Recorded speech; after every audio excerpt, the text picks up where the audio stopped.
안녕하세요. 안녕하세요. 피디님이 안녕하세요. 이것도 어색하다 그러네요. 근본적인 질문부터 한번 해보려고 그래요. 그게 뭐냐면 금강경에는 주인공이 있어요. 금강경 속에는 주인공이 누굴까요? 아니, 부처님이죠. 예.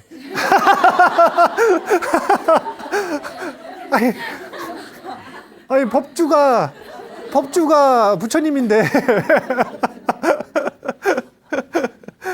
그런데 이 부처님을 도와주는 주연급 조연이 있는 거죠.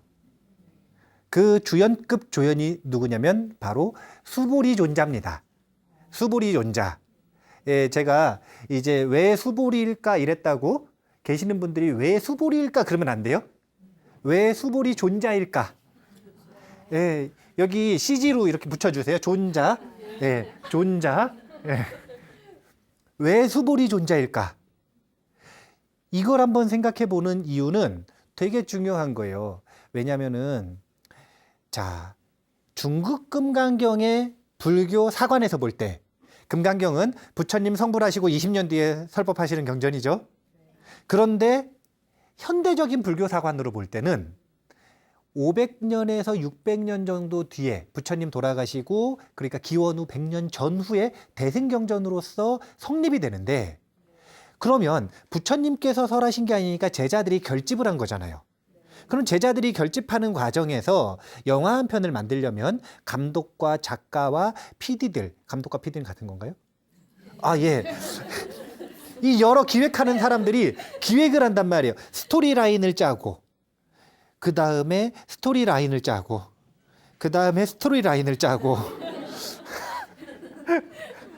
잘 몰라가지고.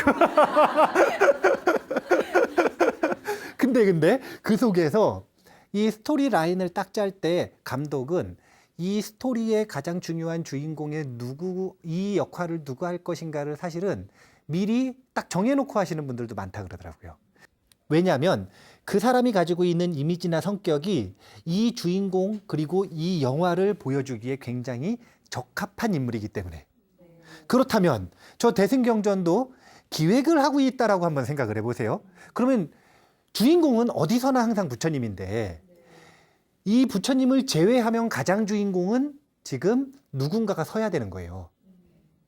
그 누군가 주인공을 설정할 때 어떤 의도를 가지고 설정했는가 이것을 알면 이 금강경이라고 하는 경전을 결집을 해가지고 보여주고자 하는 기획 의도를 알 수 있게 되는 거예요. 주인공을 알면. 왜 수보리존자를 주인공으로 등장시켰을까? 이게 아주 재밌어요. 아주 재밌는데 수보리존자는 우리한테 무슨 제일로 알려져 있냐면 해공제일로 알려져 있습니다. 이 해자가 풀어 해칠 해자, 이해하다 할 때 해자예요. 그 다음에 이 공은 지난 시간에도 이야기했던 것처럼 공성이라고 하는 무아의 진리를 얘기합니다. 그러니까 이 무아의 진리를 가장 잘 이해하는 데 있어서 제일이다. 공성을 이해하는 데 제일이다. 이런 특징을 가지고 있는 게 수보리존자라고 우리는 알고 있죠. 지금까지 그렇게 배웠으니까요. 이게 어디의 관점이냐면 중국 금강경의 관점. 그런데 수보리존자가 해공제일이라고 하는 게 초기 경전에는 한마디도 없어요. 초기 경전 속에서는 수보리존자는 해공제일이 아니에요. 무슨 제일이냐면 무쟁제일입니다. 무쟁은 다투지 않는다는 거예요. 자, 봐보세요. 다투지 않는 것에 대해서 제일, 무아의 지혜를 통달한 데 있어서 제일. 이게 뉘앙스가 비슷해요? 완전히 달라요? 완전히 다르잖아요. 수보리존자는 도대체 누구냐 이거예요. 중국 금강경에서는 해공제일이라 하고 인도 금강경에서는 무쟁제일이라고 합니다. 이 주인공의 정체를 밝혀내는 과정이 금강경의 성격을 규정짓게 될 거예요. 해공제일이라면 공성을 제일 잘 이해하는, 무아를 제일 잘 이해하는 반야의 지혜가 깊은 해공제일이 주인공이면 전체 흐름은 반야의 경전이 되겠죠. 그래서 중국 금강경은 우리가 지금까지 반야 경전이라고 생각을 했던 거예요. 해공제일이니까. 그런데 만약에 무쟁제일이라면 아마도 그럴 수 있어요. 그 당시에 많이 싸웠을 수 있어. 그 당시에 많이 싸웠을 수 있어요. 스님들끼리 싸울까요, 안 싸울까요? 어떻게 싸워요? 예, 논문 발표하면서 싸웁니다. 스님들은 이렇게 주먹으로 안 싸우고요.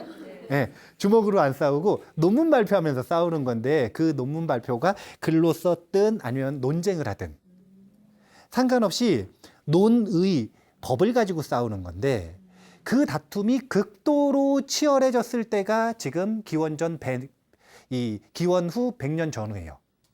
금강경이 설법이 이 결집될 그 당시가 쟁이 아주 많을 때란 말이에요. 그러니까 이게 시기가 묘한 거예요. 그때 무슨 어떤 특정한 필요성에 의해서 경전을 결집을 했는데, 그 결집된 경전 속 주인공 수보리존자가 무쟁제일이라. 이거는 아주 재미있는 하나의 흐름을 만드는 거예요. 자, 우리나라 불교에서는요, 부처님의 여러 유명한 제자들이 있는데 1250아라한이라 그러잖아요. 아라한이 1250이었대요. 많아요, 적어요? 뭘 많아요? 아라한이 1250이 된 건 부처님 성불하시고 1년차, 2년차 때의 일이에요. 그럼 그 이후에 아라한들이 도대체 얼마나 많이 나왔겠어요? 산처럼 많은 아라한들이 쏟아져 나왔습니다. 그러니까 인도의 신흥 종교이자 후발주자인 불교가 전통 브라만교를 이긴 거예요. 그렇게 수많은 성인을 배출했기 때문에. 1250 아라한은 1년차, 2년차 때에 잠깐 설법하셨을 때 이렇게 다 1250명 다 된 거예요. 근데 1250 아라한이라고 하는 이 숫자에도 익숙하지만, 우리나라에서 불교에 처음 입문을 하면은 불교 입문 이런 거 배우러 가면 부처님 당시에 부처님과 부처님의 제자들에 대해서 배울 때 꼭 나오는 단어가 뭐냐면 10대 제자예요. 10대 제자. 10대 제자 하면은 지혜제일 사리불, 신통제일 목건년, 여기까지 하죠.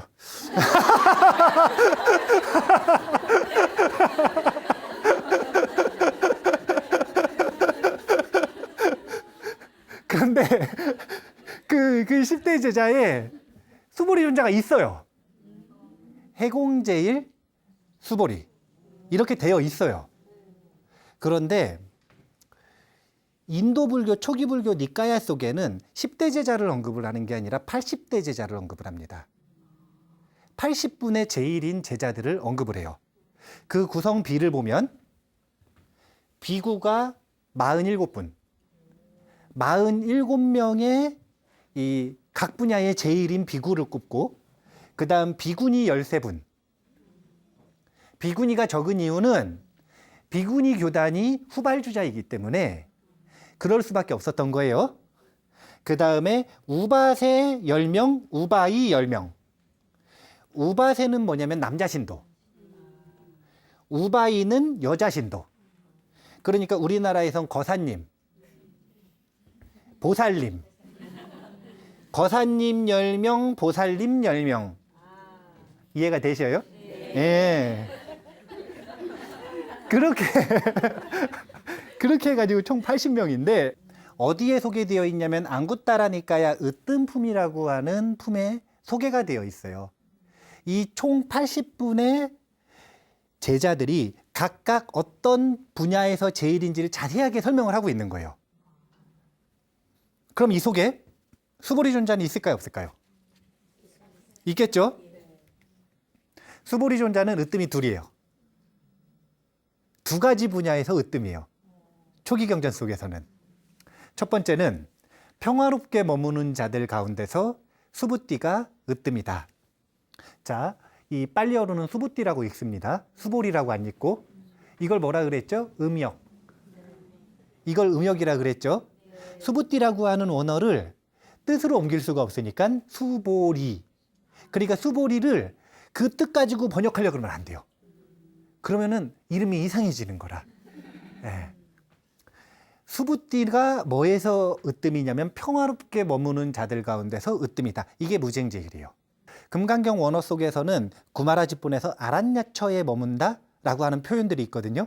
그 아란야처에 해당되는 것이 이 평화롭게 머무는 것, 이걸 얘기를 하는 거예요. 그 다음 두 번째는 이게 아주 특징적인데, 공양받을 만한 자들 가운데서 수부띠가 으뜸이다. 자, 일단은 공양받을 만한 자, 이게 무슨 뜻이냐면 아라한이라는 뜻이에요. 아라한들. 근데 그 아라한들 중에서도 가장 공양받을 만한 자가 누군가? 수부띠다. 이런 뜻인 거예요.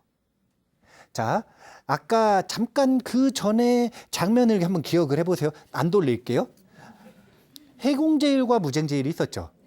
근데 해공제일은 딱 봐도 반야의 측면에 아주 강한 느낌이 있죠. 근데 무쟁제일은 다투지 않는데요. 잘 생각해 보시면 이거는 자비의 측면과 연관이 있지 않나요? 자비의 측면과 연관이 있어요. 그걸 뒷받침해 줄 수 있는 이름 중에 하나가 바로 이거예요. 뭐냐면 공양받음 많은 자들 가운데서 수부띠가 으뜸이다. 이게 무슨 뜻이냐면, 왜 그랬냐면 앞뒤 스토리들이 있어요. 수부띠 존자는 여러 수행 중에 어떤 수행을 했냐면 자비명상을 했다 이거예요. 자비명상. 그리고 이 자비명상에 통달해서 아라한이 된 거예요. 그래서 이 수부띠 존자의 특징이 뭐냐면, 탁발을 나가시면 5집을 가시잖아요. 그러면은 요 집에 먼저 간단 말이에요. 가가지고 이 문을 두드리기 전에 먼저 이 문 앞에 서서 자해 명상을 통해서 자해의 자비심의 마음의 삼매에 들어가는 거예요. 그리고 나오셔서 문을 두드리시는 거예요. 그렇기 때문에 공양을 올렸을 때 가장 큰 공덕을 얻을 수 있는 분 중에 하나가 부처님 다음 수부띠 존재였다라는 거예요. 그래서 여기서 공양받을 만한 자들 가운데서 수부띠가 으뜸이다. 이런 표현이 나오는 거예요. 그러니까 초기 불교에서의 수보리 존자는 사실은 굉장히 자비로운 분. 굉장히 자비로운 분. 깨닫기도 자비명상 가지고 깨달았고, 항상 모든 사람을 만나기 전에 자해관을 통해 선정에 들었다가 그 자해의 마음, 자비 그 자체로서 사람을 만나는 이런 이미지를 가지고 있는 게 수부띠 존자라. 그런데 수부띠 존자가 해공제일이 돼버린 거예요. 중국 금강경에서. 일단 수부띠 존자가 어떤 존재인지 아시겠죠? 네. 자, 그러면은 일단 이런 문화를 아셔야 돼요. 어떤 문화를 아셔야 되냐면, 부처님 당시에 여러 제자들 중에서 가장 유명하고 가장 사랑받는 제자는 누구였을까요? 80대 제자 속에 있고 10대 제자 속에 있는데 누가 제일 존경받았을 것 같으세요? 사리불 존자예요. 반야신경의 주인공은 누구죠? 사리자. 그 사리자가 바로 사리불인데, 사리불 존자가 지혜 제일 사리불. 그러니까 불교의 성격을 보여주는 거예요. 지혜 제일인 분이 가장 사랑받고 존경받는 분이었던 거예요. 사리불 존자의 위상이라고 하는 건 그 당시에 부처님과 버금가는 거예요. 지혜의 사령관, 불교의 사령관, 사령관이라고 하는 명칭을 쓸 정도로 부처님께서 설법을 딱 하셨단 말이에요. 그런데 여기 계시는 분들 대부분이 이해를 했는데 초신불자는 이해를 못한 거예요. 그러면 어떻게 하느냐? 부처님께서 나머지는 사리불에게 들으라 그리고 가시는 거예요. 그러면 사리불 존자가 자세하게 설명을 해드리면 알아듣는 거예요. 그러니까 지혜 제일 사리불.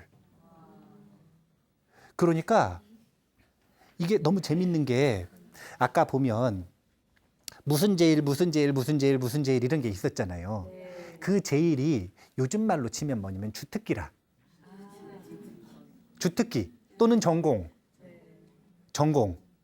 그러니까 신통제일은 누구냐면 목건년 존자죠. 그러면 목건년 존자는 주특기가 뭐냐면 신통력이에요. 처음 이렇게 불교에 입문하시는 분들이나 불교에 입문을 한 지 오래되신 분들이나 공통으로 신기한 거 좋아하시는 분들이 있어요. 신기한 거 좋아하시는 분들이 있어요. 딱 방에 들어오면은 앉기도 전에 대답을 해줘야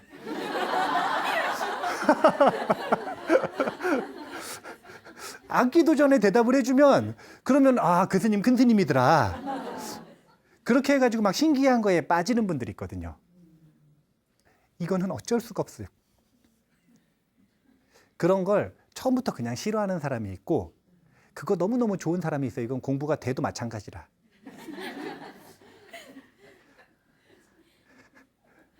공부가 돼도 신기한 거 좋아해, 안 돼도 신기한 거 좋아해. 그러는데 그러니까 이제 그런 분들 같은 경우에는 신통제일 목건연을 좋아했을까요? 아니면 지혜제일 사리불존자를 좋아했을까요?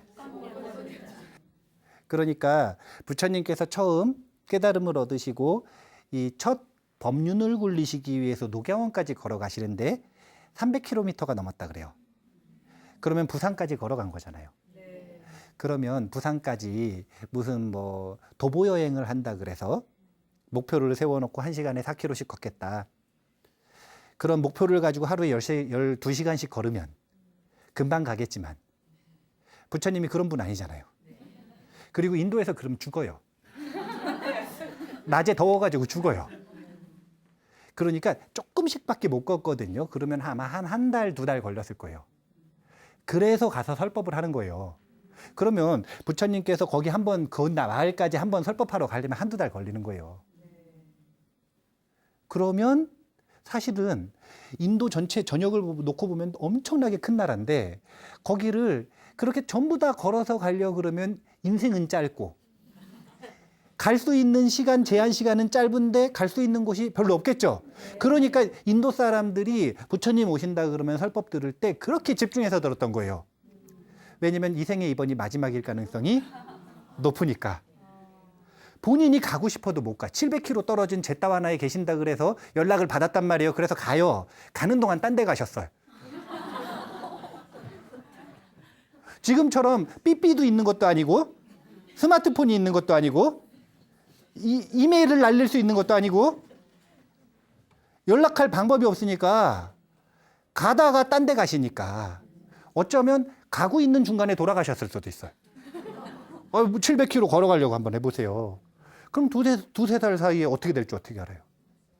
그러니까 실질적으로 그때 그 당시에는 일기일회라고 하는 말이 피부에 완전히 와닿게 절감했을 거예요. 그러면 그 넓은 인도 전역에 있는 승단, 불자들을 감당하는 데 있어서 부처님 혼자서 됐을까요? 안 됐을까요? 안 되니까 뭐가 분류가 된 거냐면 주특기가 분류가 된 거예요. 무슨 제일, 무슨 제일, 무슨 제일, 무슨 제일. 이건 무슨 뜻이냐면 그거 배우고 싶으면 어디로 가라 이거예요. 그쪽으로 가면 된다 이거예요. 그러니까 부처님 당시에 우리가 지금 예불을 하잖아요. 그럼 예불을 할 때 시아본사 누구예요? 네. 근데 아미타불 좋아하시는 분 있어요, 없어요? 관세음보살 좋아하시는 분 있어요, 없어요? 네. 비로자나 부처님이 최고다 이러시는 분들도 있죠. 네. 각자 불보살님들 취향이 전부 다르지만 그 중에서 본사, 나의 근본 뿌리가 되는 스승은 누구다? 이런 구조랑 비슷한 건데 그때 당시에도 시아 본사는 누구냐면 석가모니불이에요. 그런데 지역적인 문제상 석가모니 부처님이 초반 20년은 인도 전역을 유행을 하십니다. 그러다가 후반 25년은 제타와나라고 하는 곳에 거의 머물러 계세요. 거의 제타와나에서 안거를 전부 보내셨기 때문에. 그런데 그런 시스템들이 공지할 수 있는 플랫폼이 있어요, 없어요? 그러니까 결국은 어디 계시는지 알아요, 몰라요? 그러면 소문으로 뭘 만드는 거냐면 무엇은 누구가 제일이고 그분은 어디에 있으니 거기서 배워라. 이런 시스템이 만들어지는 거예요. 그래서 주특기 따라 무슨 제일, 무슨 제일, 무슨 제일 이렇게 언급이 되기 시작하는 겁니다. 그 중에서 사리불존자가 있다 이거예요. 그리고 사실은 수보리존자는 저기 뒤에 말단이에요. 10대 제자 중에. 지금 우리가 생각하기에는 수부리존자가 금강경의 주인공이고 그러니까 대단하다고 느껴지지만 대단하지 않다는 거 아니에요? 대단한데 초기 인도 불교에서의 명성의 차이를 놓고 보면 사리불존자의 명성은 정말 태양과도 같은 거예요. 엄청난 인기가 있는. 자, 그렇다면 누가 출가를 해요? 자, 이제 히은버부가 출가를 할 수도 있으니까. 자, 히은버부가 출가를 하고 싶어요. 그러면 히은버부가 뭘 하고 싶어서 출가하고 싶은 게 있을 거 아니에요. 그러면 무조건 석가모니물을 찾아가야 돼요? 아니면은 히은버부가 하고 싶은 그 제일 누구다라고 알려져 있는 분이 있으면 거길 찾아가면 돼요. 첫 번째, 원하는 게 있으면 거기 찾아가면 되죠. 두 번째, 원하는 게 없는데 출가를 하고 싶어요. 그럼 무조건 석가모니 부처님 찾아가야 돼요? 가까운 데 가면 돼요? 가까운 데 가면 되죠. 이런 식으로 주특기에 따라 지역에 따라 가문이 나눠지기 시작하는 겁니다. 그러니까 여기까지가 본사라면 무슨 제일 하는 이런 이 제1이 되는 부처님의 제자들이 일대 제자예요. 그런데 그 이후에 또 출가하는 사람들이 있겠죠. 이 사람들은 석가모니 부처님께 직접 출가하는 경우도 물론 있었지만 석가모니 부처님 설법 듣고 다음날 출가하거나 이러면은 석가모니 부처님께 계를 받았지만 그렇지 않고 사리불존자한테 반해서 출가를 했다든지 수부리존자한테 반해서 출가를 했다든지 그러면 누구에게 출가한 게 되는 거냐면 사리불존자에게 출가한 게 되는 거예요. 그럼 이제 어떻게 되느냐? A라고 하는 비구가 있는데 이 사람에게 있어서 사리불존자는 은사스님이라. 아버지 스님이라는 뜻이에요. 그런데 석가모니 부처님은 노스님이 되는 거예요. 은사스님의 은사스님. 은사스님의 은사스님. 그래서 저런 시스템을 우리가 왜 알아야 되냐면 사실상 부처님 당시부터 부처님께서 분권, 권력이 분산되는 것을 그리고 자치가 이루어지는 것을 인정하셨다라는 거예요. 지역별로, 주특기별로. 그래서 사실상 이미 모든 아래에 있는 비구들은 석가모니 부처님을 존경하지만 평생 한 번도 석가모니 부처님 못 본 분들도 많거든요. 그럼 그분들은 누구에게 의지해서 공부를 하고 있었던 거냐면 은사스님에게 의지해서 공부를 하고 있었던 거예요. 그러니까 사실상 그 당시부터 지역별로 주특기별로 암묵적으로 학파가 이루어졌다라고 볼 수가 있는 거예요. 저런 장면들을 어떻게 알 수가 있냐면 사리불존자가 부처님 열반하시기 1년 전에 부처님한테 허락을 받습니다. 어떤 허락을 받냐면 제가 부처님보다 먼저 열반해도 괜찮겠습니까? 목건년 존자가 열반에 먼저 들었거든요. 그러니까 열반에 드는 모습을 보고 목건년 존자의 열반 소식을 전하면서 본인도 이제 열반에 들겠다라고 부처님한테 간청드리는 장면이 있어요. 3번 간청을 해서 승낙을 받아내거든요. 그러면 열반에 들 장소를 구하는데 그 장소로 지정을 하는 게 어디냐면 고향이에요. 그 고향에 누가 마음에 걸렸던 거냐면 어머니가 마음에 걸린 거예요. 모친이. 이유는 되게 간단한데 원래 굉장히 유명한 바라문 집안이에요. 그런데 사리불존자가 출가해서 아라한이 되니까 형제자매들이 전부 다 출가해가지고 아라한이 됐어요. 80대 제자에 전부 손에 꼽히는 무슨 제일 아라한들이 다 됩니다. 엄청난 가문이죠. 그런데 누구만 지금 불교로 귀의를 안 한 거냐면 어머니만 불교로 귀의를 안 한 거예요. 여전히 외도라. 그러니까 마음에 걸려서 어머니를 교화하기 위해 마지막 삶을 마치러 고향으로 가는 겁니다. 그런데 그 장면에서 중국에 전달된 초기 경전은 아함경이라고 그러거든요. 아함경 속 묘사와 저기 남방불교의 니까야 속 묘사가 틀려요. 아함경 속에서는 저 사리불존자를 모시고 있는 여러 제자들이 함께 나서는 걸로 나오는데 그때 사리불존자가 쭌다라고 하는 사미 한 명만 데리고 가시고 나머지는 여기 있으라 그러셔요. 아함경 속에서는. 근데 니까야 속에서는 사리불존자가 간다 그러니까 사리불존자의 속가 형제들, 그러니까 무순제일 비구, 무순제일 비구니들이 다 따라 나섭니다. 그래서 여러 제자 한 200명, 300명들과 함께 고향으로 가는 거예요. 그 모습이 니까야 속에는 그대로 묘사가 돼요. 근데 아함에서는 그걸 약간 편집을 한 것 같아요. 중국적인 느낌으로 살리기 위해서였던 것 같기는 한데 잘은 모르겠어요. 전화해 봐야 돼요. 어떤 의도였는지는 정확히는 전화를 해봐야 되는데, 근데 딱 그렇게 여러 유명한 아라한들과 상수제자가 되는 사리불존자와 그 뒤에 후학들이 다 같이 가는 건, 이건 지금 뭘 인정을 하는 거냐면 학파의 인정인 거예요. 지혜 학파이자 사리불 학파. 지혜 학파이자 사리불 학파가 나란다라는 지역으로 가는 걸 인정을 해주는 겁니다. 왜냐하면 사리불존자의 고향이 나란다 대학교가 있었던 그 근처거든요. 나란다 대학이라고 하는 대학이 이제 기원 후 약 500년 전후로 세워진다 그래요. 그러니까 한참 뒤이기는 하지만 그 지역에서 성립이 된다는 건 아주 뭔가 유의미한 예측들을 가능하게 하는 거예요.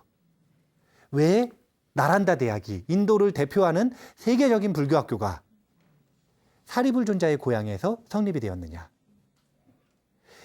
학자들은 이런 얘기를 합니다. 너무 시간이 격해 있다 이거예요. 사리불존자 열반한 다음에 너무 오래 뒤에 나란다 대학이 성립됐기 때문에 별로 상관이 없을 거다. 이렇게 말하는 사람도 있고, 아니다.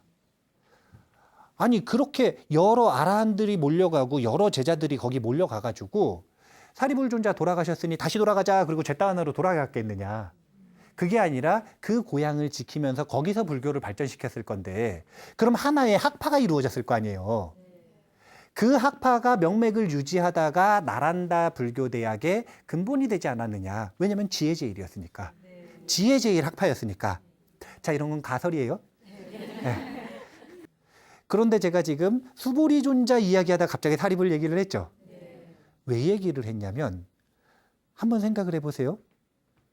금강경이 반야의 경전이라면, 지혜의 경전이라면 주특기가 지혜제일인 사리불이 나와야 정상 아닌가요? 아니 본인이 감독이라고 생각하고 지금 이 캐스팅 지금 한다고 생각을 해보세요. 본인이 만들고 싶은 건 지혜제일 경전을 만들고 싶은데 거기에다가 지혜제일 사리불을 넣어야지. 왜? 해공제일이라는 건 그때 당시에 없었는데 무쟁제일이자 공양받을 만한 자들 중에 으뜸, 이 두 가지를 합치면 자비제일인데 자비심이 제일인 수보리존자를 왜 주인공으로 세웠느냐 이거예요. 이것이 인도 금강경과 중국 금강경의 갈림길이에요. 원래 처음에 중국 금강경이 아니라 인도 금강경이 성립될 당시에는 수보리존자가 선택받는 이유가 있는 거예요. 그건 자 생각해 보세요. 반야를 알고 지혜를 알고 무아를 아는 건 아라한들 공통이에요, 아니에요? 아라 아니면 다 아는 거 아니에요? 그러면 반야를 강조하고 싶은 게 아니라 자비를 강조하고 싶으면 그 중에서 자비심이 으뜸이고 자비심이 강하고 약하고 이런 차별적인 성격들이 있겠죠.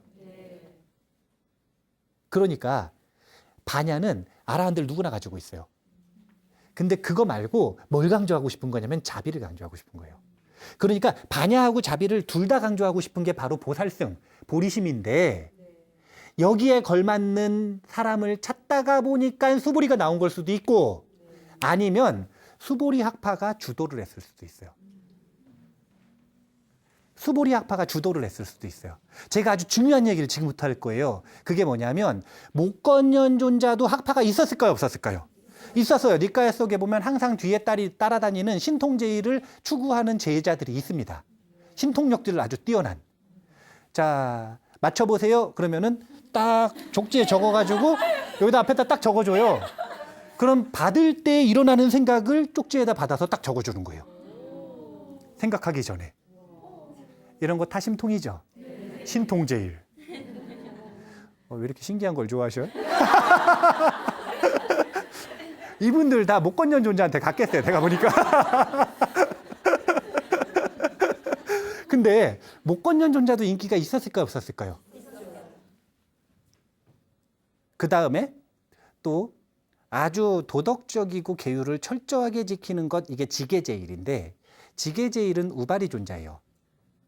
우발이 존자에게도 학파가 있었을까요? 없었을까요? 그런데 그 모든 학파들 중에 어떤 학파가 후대까지 남게 되냐면, 주제에 따라 다를까요? 지역에 따라 다를까요? 아니면 다른 것에 따라 다를까요? 다른 거에 따라 달라요. 그게 뭐냐면 경제 문제와 연관이 있습니다. 사리불존자는 부자였어요, 원래. 사리불존자는 원래 부자였어요. 수보리존자는 원래 부자였을까요? 아니었을까요? 제가 얘기하잖아요. 후대까지 남으려면 부자였어야 된다니까요. 경제 문제가 연관이 되어 있는 거라니까요.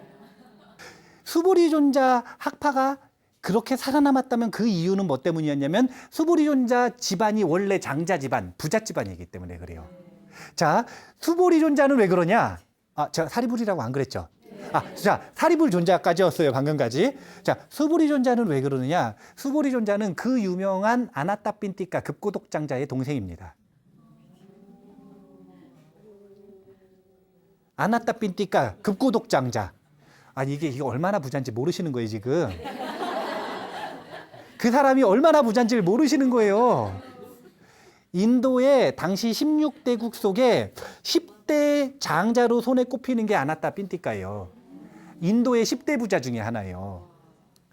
나라가 커요, 안 커요? 커요. 그리고 인도는요, 그때부터 해상무역하던 국가예요. 그러면 돈을 얼마나 많이 벌겠어요. 근데 그 중에서 10대 부자라. 그럼 돈이 얼마나 많겠어요.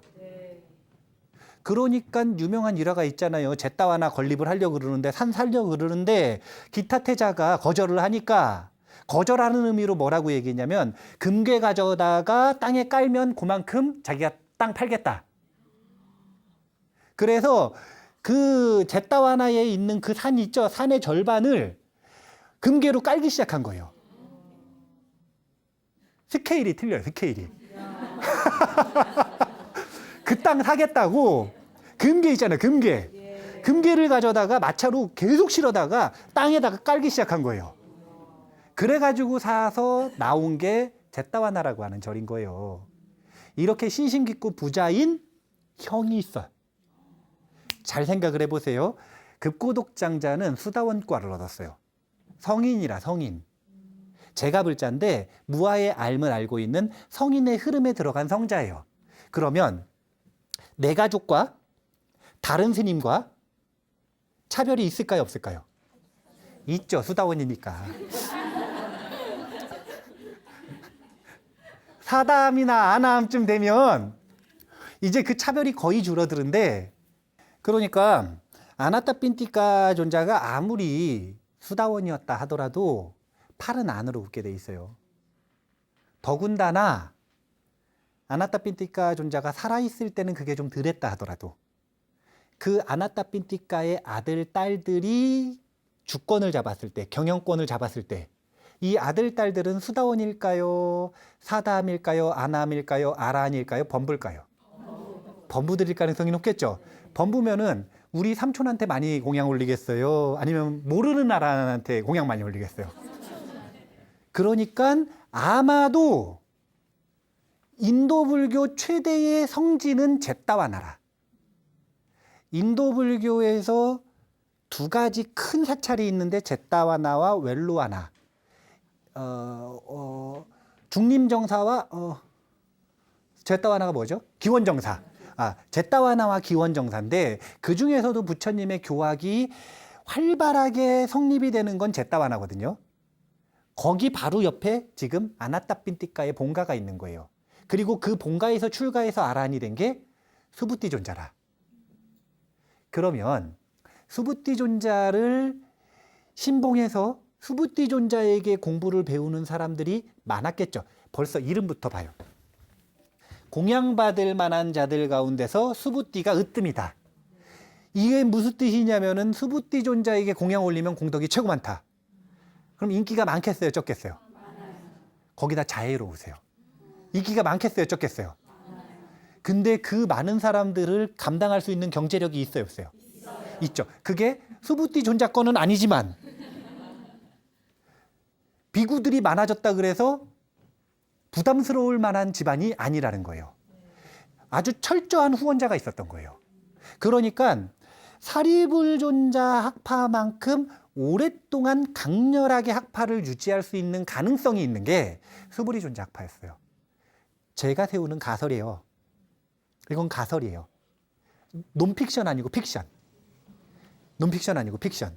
그런데 제가 이거 가지고 나중에 이제 요 책을 써보려고 그러는데 금강경이 성립되는 과정을 쭉 이렇게 소설로 소설로 쫙 이렇게 써보려고 그러는데 거기에 뼈대가 되는 내용이 이런 거란 말이에요. 금강경은 도대체 어떻게 성립되었는가? 둘 중에 하나의 가설인데 제가 보기엔 뭐가 더 유력하냐면 그냥 수부띠 학파가 본래부터 추구하던 바가 꽃피운 게 아마 이 보살승운동 금강경 내용이 되지 않을까라는 생각이 있어요. 금강경의 보살승운동이라고 하는 작품을 만들고 싶은데 수부리존자를 섭외한 게 아니라 본래 수부띠 학파가 추구하던 바가 자비와 지혜의 합일이라. 원래 자비와 지혜의 합일. 그런 사람들이 모여가지고 아주 안정적인 생활을 하면서 수행을 하고 학문을 연구하고 학파를 만들었다면 그 학파가 500년, 600년 정도 지나면서 충분히 연구된 성과를 낼 수 있잖아요, 이제. 거기다가 시대 상황에 딱 맞는 가르침이거든요. 무쟁제일. 다투지 좀 마라 이거예요. 그렇게 해서 수부띠라고 하는 존재가 사리불존자를 제치고 반야부경전 내에서의 주인공으로 등장을 하게 되지 않았는가. 이런 생각이에요. 이게 제가 생각하는 가설입니다. 그런데 이런 가설들이 진실이라고 믿으시면 안 돼요. 그렇다고 뻥이라고 생각하라는 거 아니고 가설이라는 걸 아셔야 돼요. 그런데 이 가설은 어떤 이익이 있느냐? 이렇게 우리가 그때 당시의 상황으로 들어가 봐야 돼요. 그때 당시의 상황으로 들어가 봐야 경전의 내용이 내 피부에 와닿는 거예요. 이렇게 이해를 하지를 않으면 나만 손해라. 왜 나만 손해냐면 금강경이 남의 얘기 같거든요. 여시야문일 시불 제4위국 기수국 고독원 여대비구 중 1250인구 할 때 그 1250인 주변에 내가 앉아 있어야 되는데 거기 앉지 못하면 어떻게 되는 거냐면 이건 남의 얘기가 되는 거예요. 그건 아라한들이나 듣는 가르침이지. 그건 대보살들이나 듣는 가르침이지. 이 얘기는 뭐냐면 그 가르침대로 살겠다는 거야, 안 살겠다는 거예요? 안 살겠다는 거죠. 거기에 앉으려면 그 시대에서 공유하고 있었던 문제의식과 그 해결책으로 나온 금강경이라고 하는 경전의 핵심 내용을 우리가 이렇게 들어가서 한번 생각을 해볼 필요가 있다는 거예요. 그래서 이 서두에 보면 이런 문장이 나오는 겁니다. 이와 같이 나는 들었다. 한때 세존께서는 슈라와스티의 제따숲 급 고독원에 많은 비구 승가와 함께 머무셨나니 1250인의 비구들과 많은 보살 마하살들과 같이. 자, 급고독장자가 등장하는 이유, 수보리존자가 주인공인 이유, 이 이유가 오늘 수부띠 학파라고 하는 가설, 이거를 통해서 한번 공유해보고 생각을 해보는 그런 시간을 가졌던 거예요. 왜 하필이면 급고독장자가 보시한 제따와나에서 설법을 했는가? 그리고 그 제따와나에 왜 급고독장자 동생인 수부띠를 세웠는가? 왜 그 가문을 금강경이라고 하는 세계 최대의 베스트셀러 경전이에요. 불교계 경전 중에. 이 경전에 왜 등장시켰는가? 그건 수부띠 학파의 성립과 연관이 있을 것이다. 자, 시간이 벌써 다 됐대요. 제가 못한 말이 있는데 시간이 다 됐다 그래서 간단하게 못한 말을 정리하는 말로 해드리고 끝내겠습니다. 금강경은요, 금강경이라고 하는 경전의 상위 카테고리는 반야부 경전이에요. 반야부 경전의 측면에서 볼 때는 금강경은 바로 불교의 르네상스예요. 불교의 르네상스. 반야라고 하는 가르침으로 되돌아가자 이거예요. 반야라고 하는 가르침. 그거 말고 다른 격까지 이제 그만하고, 그거 말하면서 싸우는 거 그만하고, 반야로서 싸움도 무너뜨려 버리고, 그리고 근본 가르침인 무아, 반야의 가르침으로 돌아가자. 그래서 불교의 르네상스라고 볼 수가 있어요. 그런데 금강경이라고 하는 경전이 보살승 운동이라고 하는 입장에서 보면 이 보살승 운동은 불교계의 종교개혁과 같은 겁니다. 종교개혁을 통해서 신성이 대중화되었듯이 이 보살승 운동의 시작을 통해서 불성, 부처님이 되는 길이 대중화된 거예요. 그전에는 석가모니 부처님에게만 허락된 단어가 바로 보살이었는데, 보리심이었고 부처님의 길을 걷는 이 허용이 오직 석가모니 부처님에게만 됐는데, 이 보살승 운동을 통해서 온 대중에게, 모든 존재에게 누구나 불성을 가지고 있고 그리고 부처님의 길을 걸을 수 있다라는 대중적인 선언을 하는 기간이 바로 이 금강경이 성립되는 보살승 운동의 기간이다. 그래서 불성의 대중화를 이룬 게 바로 금강경이다. 다시 한번 이야기합니다. 금강경은 불교계의 르네상스, 무아의 가르침으로 되돌아가자. 두 번째는 불성의 대중화, 그리고 부처님의 길을 걷는 것을 누구에게나 허락하는 대중화, 불교계의 종교개혁과 같은 것이다. 라고 하는 걸 꼭 기억을 하셨으면 좋겠어요. 이런 비교 종교학적인 이야기들 하는 걸 좋아한다 그래서 급하게 만들었어요. 하지만 르네상스하고 종교개혁이라고 하는 단어를 기억을 하시면 금강경 자체가 가지고 있는 전체적인 불교사 내에서의 특징들을 연관해서 기억을 하실 수가 있을 것 같아서 오늘 수부띠 학파가 만들어내는 그 금강경이라고 하는 것의 성격, 두 가지 단어, 반야 중심이자 보리심 중심이라는 것, 이게 이제 우리가 앞으로 쭉 배워나갈 금강경이 될 겁니다. 다음번에 공부하실 때는 조금 더 역동적이 되면 좋겠어요. 이유는 간단한데요. 금강경은 운동권 경전이에요. 보살승 운동. 네, 운동권 경전이에요. 그러니까 굉장히 역동적인 힘을 품고 있기 때문에 우리가 이 보살승 운동의 한가운데 지금 서 있다고 생각을 하고 공부를 잘 이어나갔으면 좋겠습니다. 오늘 이만 마치겠습니다. 감사합니다.